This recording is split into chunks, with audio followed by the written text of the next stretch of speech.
January 26, 1945, Holzwihr, France. A German soldier from the 2nd Mountain Division watched through the aid station window as medics carried in the wounded.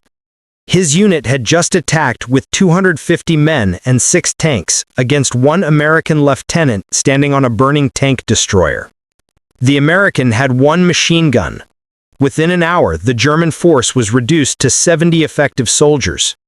The survivors could speak of nothing but the weapon that had stopped them cold.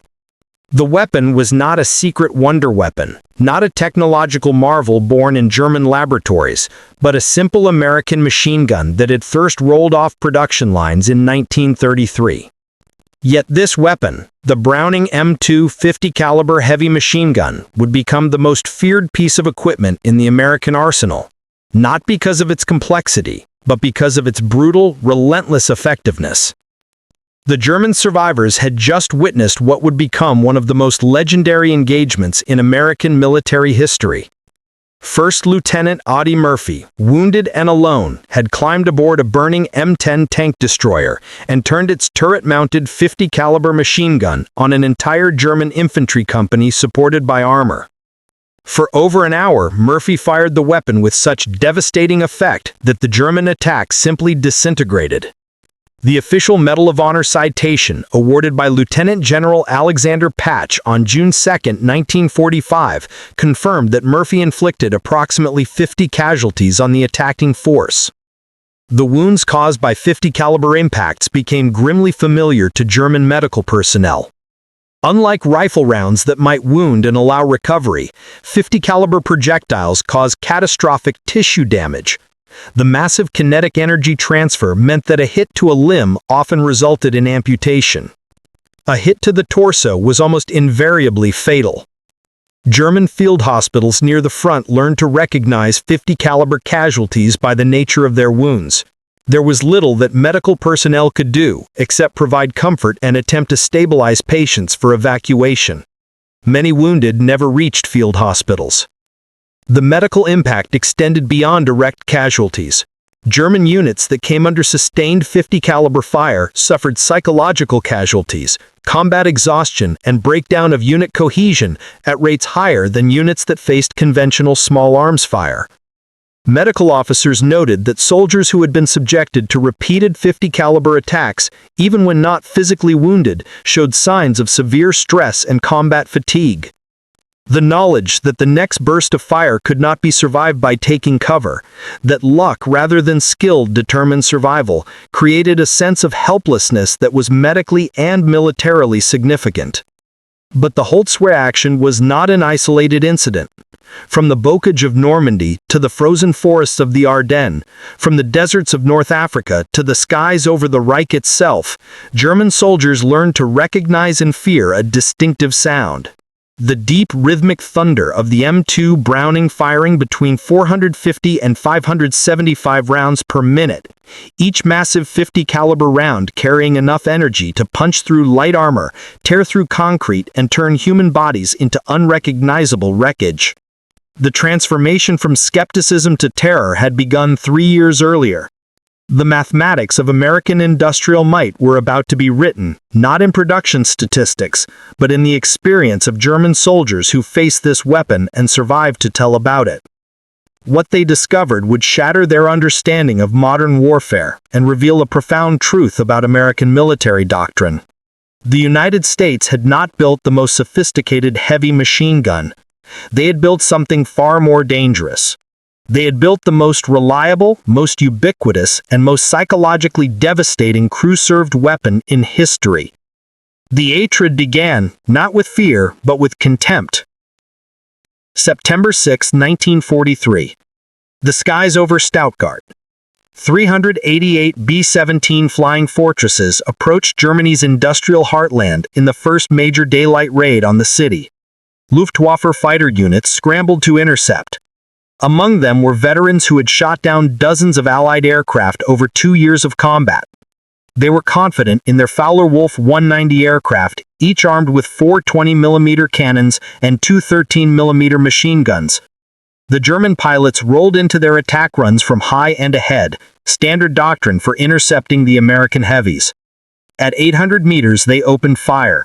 Cannons thundered, shells streaking toward the lead bombers. Then something happened that would change German understanding of air combat forever. The bombers erupted with fire. Not the smoke of damaged aircraft, but muzzle flashes. Each B-17 carried 13 Browning M2 machine guns. A typical formation of 36 bombers meant 468 heavy machine guns, all firing the same 50 caliber Browning machine gun cartridge that could reach out to 1,830 meters with lethal effect. The combined defensive firepower of the formation exceeded 6,000 rounds per minute, creating a wall of steel that no fighter could safely penetrate. German fighters felt their aircraft shudder as 50 caliber rounds tore into wings, engine cowlings, and canopies. They broke off attacks, diving away with aircraft trailing smoke and hydraulic fluid. The raid cost the Luftwaffe heavily.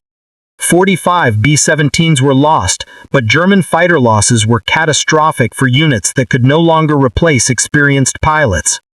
What the German pilots did not yet understand was that they were encountering not just a weapon, but a philosophy of warfare. The Americans had solved the problem of bomber defense not through technological sophistication, but with overwhelming volume of fire. Each B-17G carried between 5,000 and 7,000 rounds of 50 caliber ammunition, distributed across 13 gun positions, with some crews adding extra ammunition beyond regulations. Luftwaffe pilots had been trained to respect 20mm and 30mm cannons because those weapons could destroy a bomber with a single well-placed shot. They had learned to fear the explosive rounds that would detonate on contact. But the American 50 caliber did not explode. It did not need to. The massive half-inch diameter projectile, weighing 707 grains, traveling at 2,900 feet per second, carrying 12,000 foot-pounds of muzzle energy, simply punched holes in everything it touched: wings, engines, fuel tanks, pilots. By October 1943, Luftwaffe fighter units had begun to understand the true danger. Oberleutnant Heinrich Wormhell, an ace with 93 victories, described the American bomber formations in a letter to his family. To attack the Americans is to fly through a storm of steel. You see the tracers, 1 round in 5, and you know that for every tracer you see, 4 more bullets you cannot see are flying past. When you close to effective cannon range, you are already inside their killing zone. The Germans adapted their tactics. They tried head-on attacks, diving from above, climbing from below, attacking from the sides. Nothing worked consistently. The American gunners had overlapping fields of fire. If you came from ahead, the nose guns and top turret would engage. From behind, the tail guns and ball turret. From the sides, the waist guns. From above or below, the ball turret and top turret. There was no safe approach. The United States Army Air Forces had arranged their combat box formations of 1821 aircraft in 3-dimensional space specifically to maximize overlapping fields of defensive fire. But the real horror was not the volume of fire, it was the reliability. German pilots flying the Me-109 or F-190 knew that their cannons were prone to jamming, especially in the cold air at high altitude. The German MG-131 13mm machine gun was better, but it still required careful maintenance and would fail at critical moments. The American Browning M2, by contrast, simply worked.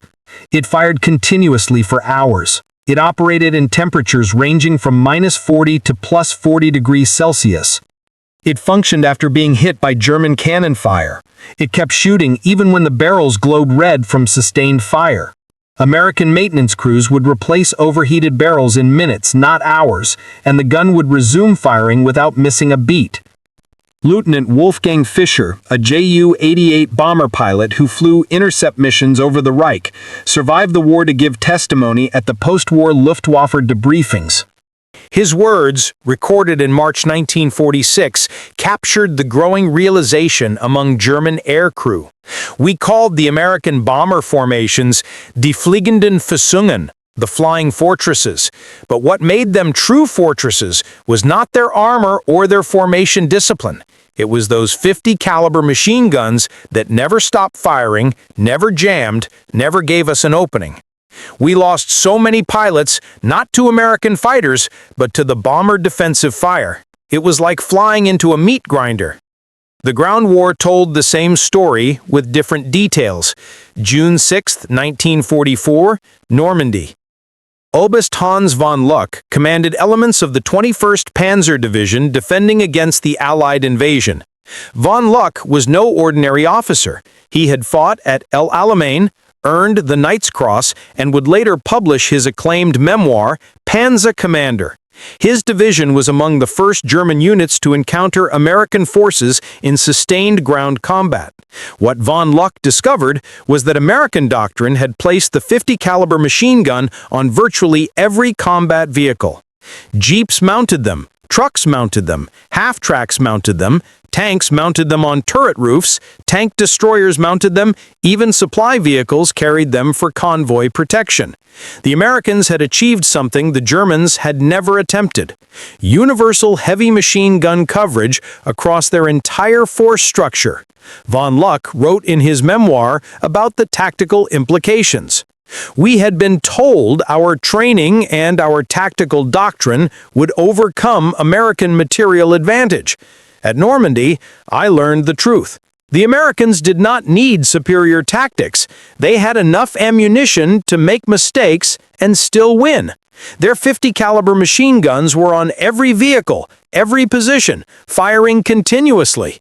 We could not move in daylight. Any attempt to maneuver drew immediate and overwhelming fire. The psychological effect was as destructive as the physical casualties. The German army had built its infantry doctrine around the machine gun. The MG-34 and its successor, the MG-42, were excellent weapons. The MG-42 fired at 1,200 rounds per minute, earning the nickname Hitler's Bawsaw from Allied soldiers who heard its distinctive sound. German squads carried 1,800 rounds per machine gun and organized their tactics around supporting the gun crew. The concept called Einheitsmaschinengewehr, or general-purpose machine gun, would later be adopted by NATO forces because it was tactically sound. But the Germans had never imagined the scale of American 50 caliber employment. A single American armored division advancing through France would have hundreds of 50 caliber machine guns mounted on vehicles. American supply convoys used a documented pattern of alternating fire. One vehicle shooting right, the next shooting left to cover both flanks and break up German ambushes. This tactic was specifically effective against Panzerfaust teams trying to engage American armor at close range. American armored columns employed what they called reconnaissance by fire. Rather than carefully advancing and waiting for the enemy to reveal positions, American units would fire their 50 caliber machine guns continuously into any suspicious location. Tree lines, farm buildings, stone walls, hedges. The volume of fire would either suppress hidden German positions or provoke return fire that revealed their locations. This tactic, documented extensively in primary sources, including tank tactics from Normandy to Lorraine by Roman Jerry Moich, drove German soldiers to distraction. German infantry veterans of the Eastern Front thought they had experienced the worst of industrial warfare against the Soviets. Then they encountered American firepower doctrine in France. German squad leaders who survived the fighting in Normandy and were taken prisoner described the difference in their debriefings, preserved in the United States Army Historical Division files. Against the Russians, we faced human wave attacks and artillery barges. Against the Americans, we faced machine gun fire that never stopped. They fired at everything. They fired at nothing. They fired to make us keep our heads down. They fired to prevent us from moving. They fired because they had unlimited ammunition and we did not.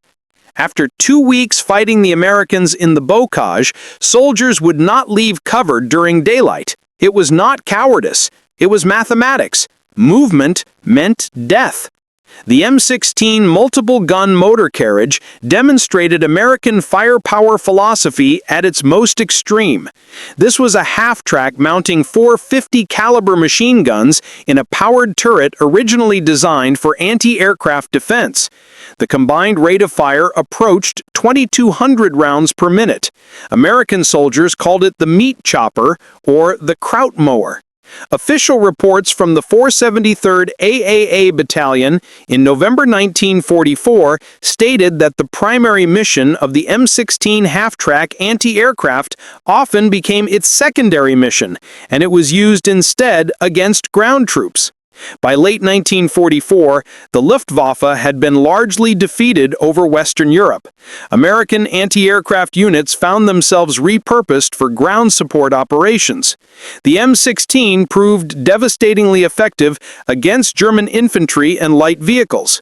During the Battle of the Bulge, when German forces made their last major offensive in the West from December 16, 1944 to January 25, 1945, M16 units were credited with breaking up numerous German infantry attacks simply by transversing their four-gun mounts across attacking formations. The experience of German forces attempting to ambush American supply convoys illustrates why the .50 caliber became so hated. German doctrine for convoy ambush called for allowing the lead vehicles to pass, then destroying vehicles in the middle of the column to create a roadblock, then systematically destroying the trapped convoy. This tactic had worked effectively against British and Soviet supply lines earlier in the war. Against American convoys, the tactic failed catastrophically. American convoy doctrine placed .50 caliber armed vehicles at intervals throughout the column. When an ambush was initiated, American vehicles would immediately return fire with their .50 calibers, while other vehicles maneuvered to flank the ambush position. The volume of return fire was so intense that German ambush teams frequently suffered heavier casualties than the convoys they attacked. German platoon leaders who participated in convoy ambushes during the fighting in France described the evolution of German tactics and their ultimate failure in post-war interrogations. In early ambushes, German forces positioned infantry with machine guns and Panzerfaust. American convoys had vehicles equipped with .50 caliber machine guns distributed throughout the column. The volume of return fire from the convoys was devastating. German units learned to only ambush isolated vehicles, never convoys, but isolated vehicles were rare. The Americans moved in strength precisely because they knew German forces could not effectively attack their convoys. The pattern of alternating fire that American convoys employed was particularly effective. Vehicles on the right side of the road would fire into the right flank. Vehicles on the left would fire left. This created intersecting fields of fire that covered both sides of the road simultaneously. German forces attempting to ambush from one side would find themselves under fire not only from that side of the convoy, but from the opposite side as well. The psychological effect of being under fire from multiple directions by weapons that could penetrate cover and had seemingly unlimited ammunition made successful ambushes almost impossible. American logistics units understood that the .50 caliber machine gun was their primary defense. Drivers and assistant drivers received training on the weapons. Ammunition was loaded in quantities far exceeding official allocations. Convoy commanders were authorized to engage any suspected threat with immediate and overwhelming fire. The result was that German forces, by mid to late 1944, had largely given up attempting to interdict American supply lines in areas where American forces had air superiority and sufficient ground combat power to respond to attacks. This had strategic implications beyond the immediate tactical situation. German forces in France, and later in Germany itself, could not effectively interrupt American logistics. American units could count on regular resupply of ammunition, fuel, food, and equipment. This meant American tactical planning could assume that firepower would be available when needed. German planning, by contrast, had to account for chronic ammunition shortages, fuel shortages, and the certainty that whatever supplies did arrive would arrive late and in insufficient quantities. The .50 caliber machine gun was both a cause and a symptom of American logistical superiority. It was effective because American industry could produce ammunition in vast quantities. It enabled continued operations because its reliability meant that ammunition, once delivered, would be effectively employed. German soldiers watching American tracer fire arc across the battlefield at night understood they were seeing not just ammunition expenditure. A pilot might strafe a convoy, climb to altitude, spot a German tank platoon, dive to attack them, then strafe a crossroads on the return flight. The ammunition capacity, approximately 425 rounds per gun, meant 3,400 rounds total, enough for sustained combat. German forces adapted by moving primarily at night and in bad weather, but this adaptation came at enormous cost to operational tempo and logistics. Supplies that should have taken hours to move required days. Reinforcements arrived late or not at all. The Luftwaffe's inability to contest American air superiority by mid-1944 meant that German ground forces operated under constant threat of air attack, and the primary weapon delivering that threat was the .50 caliber machine gun. The combination of ground-mounted and air-delivered .50 caliber fire created a comprehensive suppression effect. German units could not move safely in daylight because of strafing attacks. They could not move safely at night because American ground forces used reconnaissance by fire with vehicle-mounted .50 calibers to interdict roads and trails. They could not concentrate forces for counterattacks because American doctrine called for immediate engagement of any identified German formation with all available firepower, including .50 caliber machine guns that could fire continuously while other weapons were being brought to bear. This was the reality that broke German combat effectiveness in the West. Not a single decisive battle, not a wonder weapon, but the cumulative weight of facing an opponent whose basic heavy machine gun was present in such overwhelming quantities and employed so lavishly that traditional military responses became irrelevant. German tactical doctrine, German training, German fighting spirit. None of these factors could overcome the simple mathematical reality that American forces could deliver superior firepower to any point on the battlefield faster than German forces could respond. A German infantry battalion attacking an American position might face 50 to 150 caliber machine guns, all firing continuously, all supplied with thousands of rounds of ammunition. German doctrine called for careful fire discipline to conserve ammunition. American doctrine called for overwhelming volumes of fire to suppress the enemy and maintain initiative. When these two philosophies collided, American material superiority proved decisive. Urban combat revealed another dimension of .50 caliber effectiveness. As American forces fought through French towns and German cities, the .50 caliber proved invaluable for suppressing enemy positions in buildings and for destroying fortified structures. The massive projectile could penetrate multiple walls of typical European construction. Masonry that would stop rifle fire and machine gun fire offered little protection against .50 caliber rounds.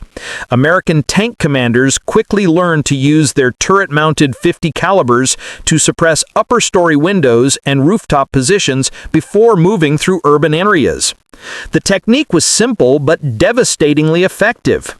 A tank would halt at a street corner, and the commander would traverse the .50 caliber across building facades, firing continuously at any potential position. The sustained fire would force German defenders to take cover, allowing infantry to advance. The tank would then move forward and repeat the process at the next intersection. German panzer teams, which were highly effective in open terrain and particularly dangerous in urban environments where they could engage armor at close range, found themselves unable to function effectively against American combined arms tactics that integrated 50 caliber suppressive fire. A Panzerfaust operator needed to expose himself to aim and fire his weapon. American doctrine called for continuous 50 caliber fire on any suspected position. The combination made successful Panzerfaust attacks rare in situations where American forces employed proper combined arms coordination. German company commanders who fought American forces in the Rhineland during the final months of the war described the impossibility of effective defense in urban terrain against American tactics in their post-war accounts. German infantry would position in upper-story rooms with good fields of fire. American tanks would approach and destroy the buildings with 50 caliber fire and tank main guns. The 50 caliber rounds would penetrate walls and ceilings. There was no safe place. Soldiers would take cover behind furniture or interior walls, and the bullets would find them anyway. The only way to survive was to abandon positions before the Americans concentrated fire on them. But abandoning positions meant losing ground, and there was no ground left to lose. The psychological impact of fighting in urban terrain against an enemy with unlimited 50 caliber ammunition was profound. German soldiers understood intellectually that walls and buildings provided concealment but not cover against 50 caliber fire. Emotionally, the human need to seek shelter behind solid objects was overwhelming. Watching 50 caliber rounds punch through meter-thick stone walls and continue through multiple rooms destroyed the psychological comfort that shelter normally provided. Soldiers felt exposed even when hidden, vulnerable even when protected by what would normally be adequate cover. This psychological erosion was cumulative. A soldier might survive one engagement, then another, but each time watching 50 caliber fire destroy what should have been safe cover. Eventually, the accumulated stress of knowing that no position was truly safe, that the Americans could and would destroy any defensive position with sustained fire, broke combat effectiveness. German units would abandon positions without being directly assaulted because they knew American firepower would eventually make those positions untenable. The final campaigns in Germany demonstrated the complete superiority of American firepower. German forces fought with courage and skill, often achieving local tactical successes against numerically superior American forces. But tactical success meant nothing when American forces could simply mass firepower and reduce German positions to rubble. The 50 caliber machine gun was the foundation of this firepower. It was present in sufficient quantities to engage any target. It was reliable enough to fire continuously for hours. It was supplied with sufficient ammunition that American commanders never needed to ration fire, and it was employed according to doctrine that valued suppression and destruction over conservation and precision.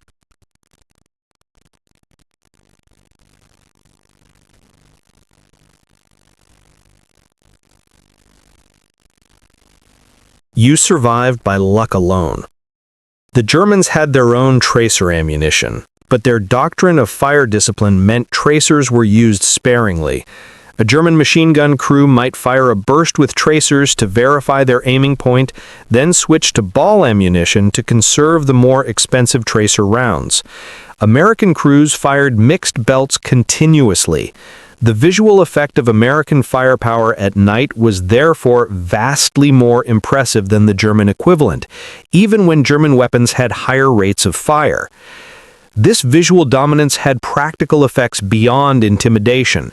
American commanders could observe their own fire and adjust it in real time.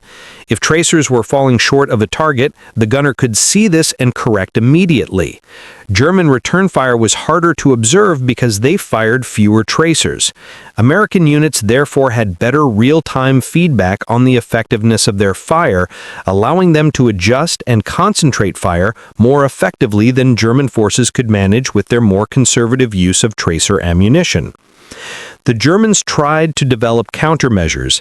They attempted to use armor more aggressively to close with American positions before the .50 caliber fire became overwhelming.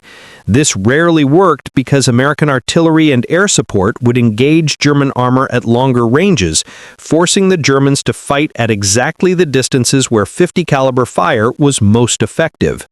They tried infiltration tactics, moving at night and in bad weather when American observation was limited, but American logistics meant that .50 caliber ammunition was always available, and American doctrine encouraged firing at any suspected position regardless of whether targets were confirmed.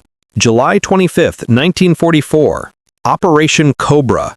The American breakout from Normandy began with 3,300 tons of bombs dropped by 1,800 heavy bombers on German positions near Saint-Lô.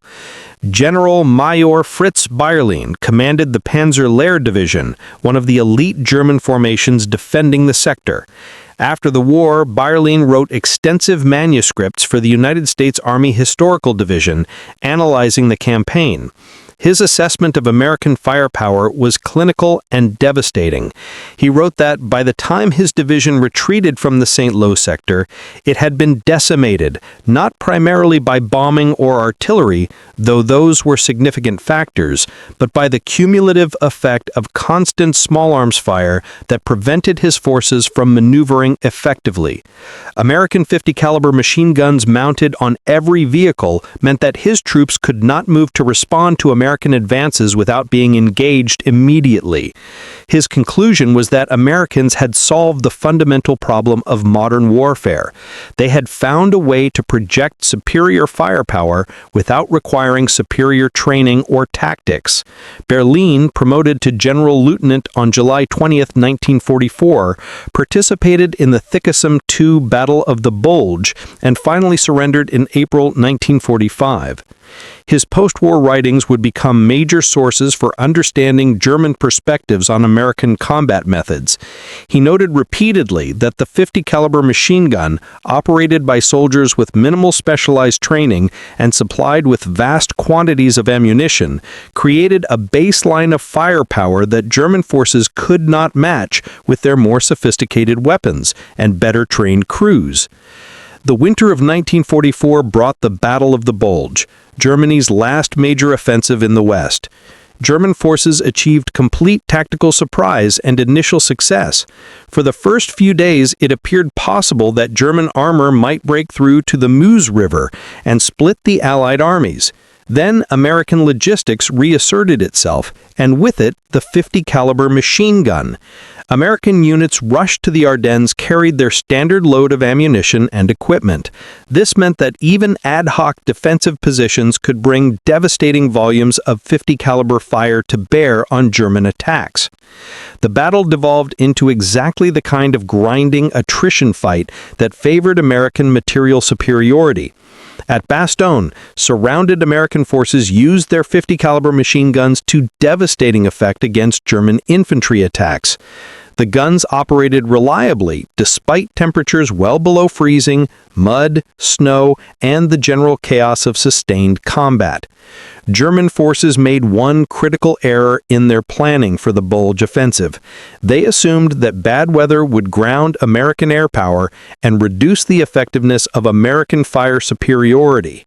They were half right. Weather did initially limit air operations, but German planners had not accounted for the fact that ground-mounted .50 caliber machine guns were unaffected by weather and that American logistics could sustain ammunition expenditure at rates the Germans found incomprehensible. General der Fallschirmtruppe Alfred Schlemm commanded the 1st Parachute Army from November 1944 to March 1945 when he was wounded during Operation Veritable, the Canadian First Army's assault across the Rhine. Schlemm had the unenviable task of defending against Allied offensives with increasingly limited resources and declining troop quality. His post-war writings, like Bayerlein's, focused on the cumulative psychological impact of American firepower. Schlemm noted that by early 1945, German soldiers had learned to recognize the sound of American .50 caliber fire at great distances. The knowledge that any position could be engaged by these weapons, that any movement could draw immediate fire, and that German forces had no effective counter, created what he called a defensive mentality that prevented offensive operations nearly impossible. His forces successfully evacuated across the Rhine before the final Allied push, but he attributed his casualties primarily to the constant attrition caused by American heavy machine gun fire during the retreat. The technical specifications of the M2 Browning help explain its effectiveness.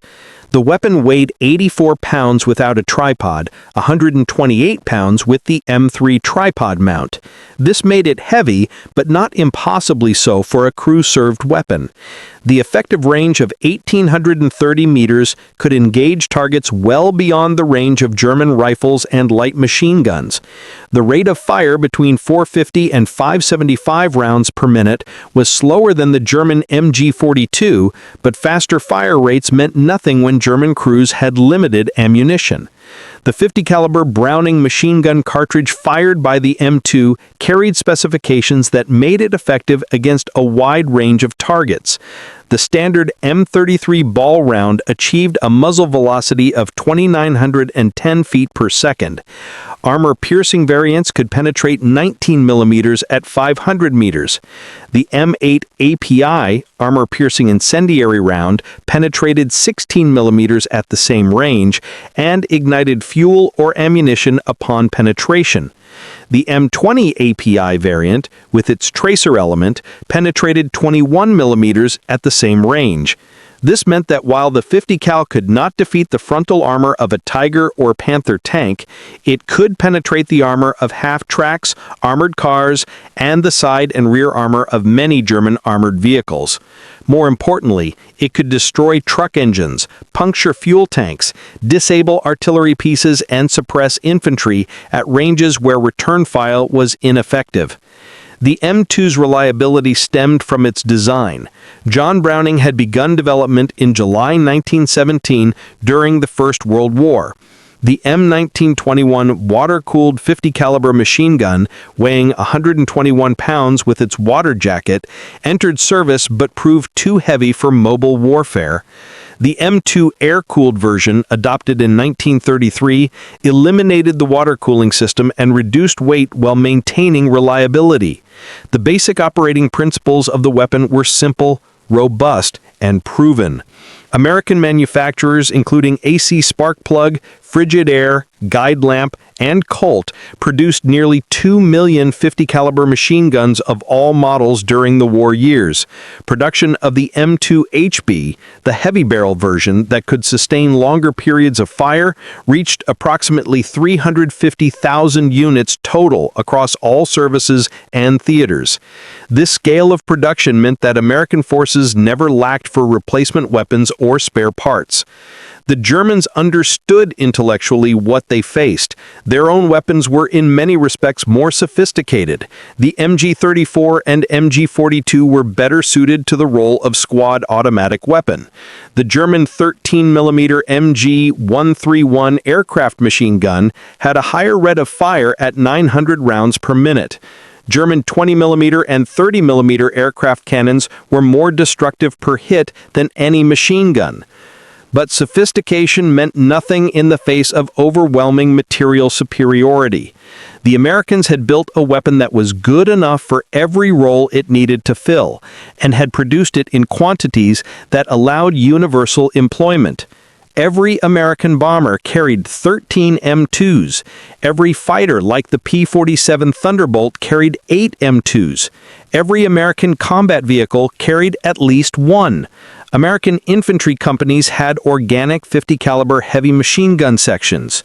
American anti-aircraft units could repurpose their M16 quad mounts for ground combat. The weapon was everywhere, always available, always supplied with ample ammunition, and it worked every time it was needed. The psychological impact on German forces was cumulative and devastating. Individual soldiers might survive encounters with 50 caliber. Many had faced Soviet attacks on the Eastern Front, but there was something uniquely demoralizing about the American approach to warfare. The Soviets might mass human waves and artillery. The British might demonstrate tactical excellence and coordination. The Americans simply deployed overwhelming material resources and fired until resistance collapsed.